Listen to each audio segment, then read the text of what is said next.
So my name is Jennifer Kirk, and I attend here at Monroe First Church of God with my family. We've been attending for about 3.5 years. We came through, just kind of had acquaintances with Laura, and we've lived in the area for over 15 years.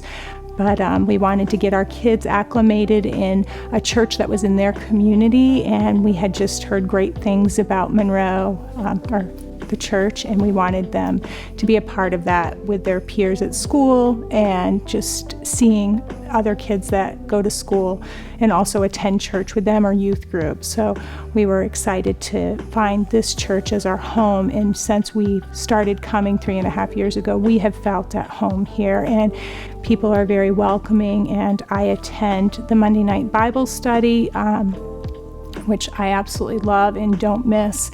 I'm with a group of women that are encouraging and just will walk beside me, and we just pick each other up, and we just know that we're there for each other. So we look forward to that. I look forward to that each week. My daughter Allie she'll tell you about that, but she's involved in the youth group on Wednesday nights with Savannah, and Allie is enjoying just what that opportunity has for her in a small group setting. So that's kind of where we are with church. This year, Norma asked us to participate in Bethlehem Village, and so this is our first time doing this.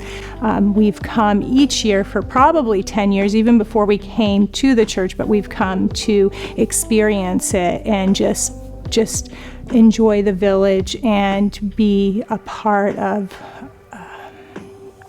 just what that experience might have been like the night Jesus was born. So, and what was happening in Bethlehem. So when we were asked to do it as a family, I thought, what a great opportunity for us to have to serve that way. And it's been different because we are being videoed, and that's kind of uncomfortable, but we've enjoyed being able to bring it to the virtual platform and be able to share that with more people than maybe that would have come through the door if we were able to have it here in the church. So we are looking forward to that opportunity and what that gives to people as they experience this Christmas season in a different way with the pandemic going on this year.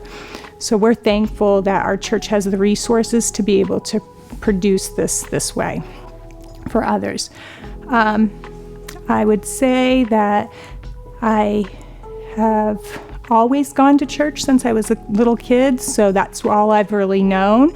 Sorry, I went off topic, Jordan. No. Sorry.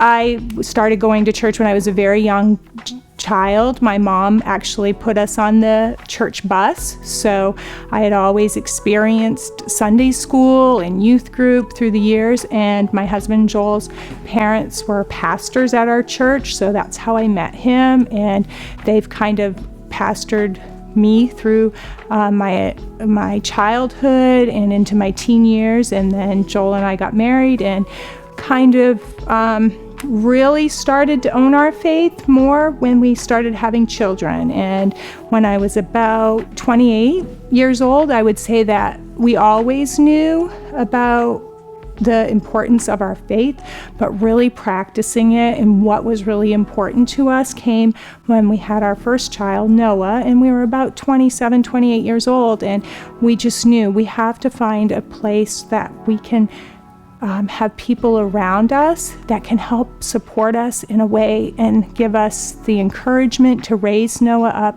in the spiritual values that were important to us, in knowing Christ as his Savior, and just having other believers to walk beside us. So we just started searching for that, and then also getting involved and trying to walk beside other people to help them in that journey too.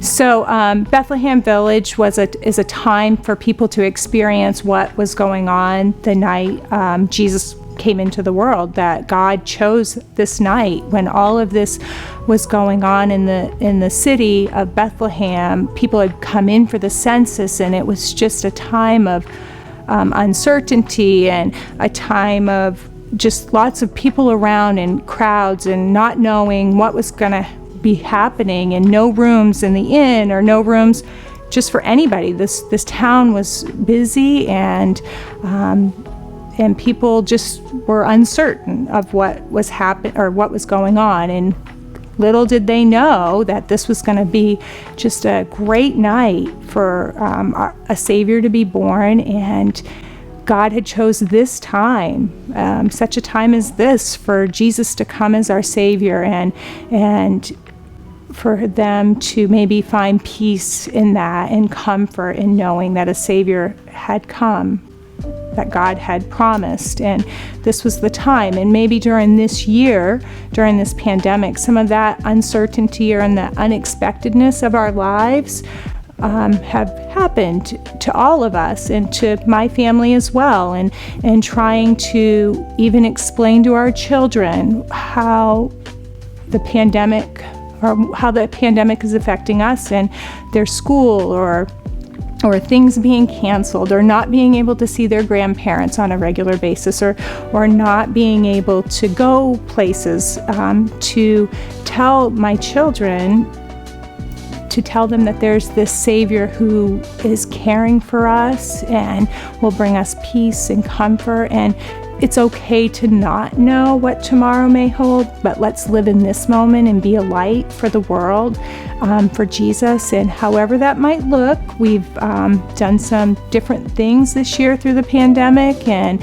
reached out to people in different ways, maybe through social media like we're going to be able to do with Bethlehem Village, but also with sending cards to those that have been homebound, and just reaching out, just checking on people, and doing those things and praying for people, those things that God would want us to do, and be that light for them in these times that are uncertain, just like they were in Bethlehem the night Jesus came, and people didn't know what to expect, but good things were happening.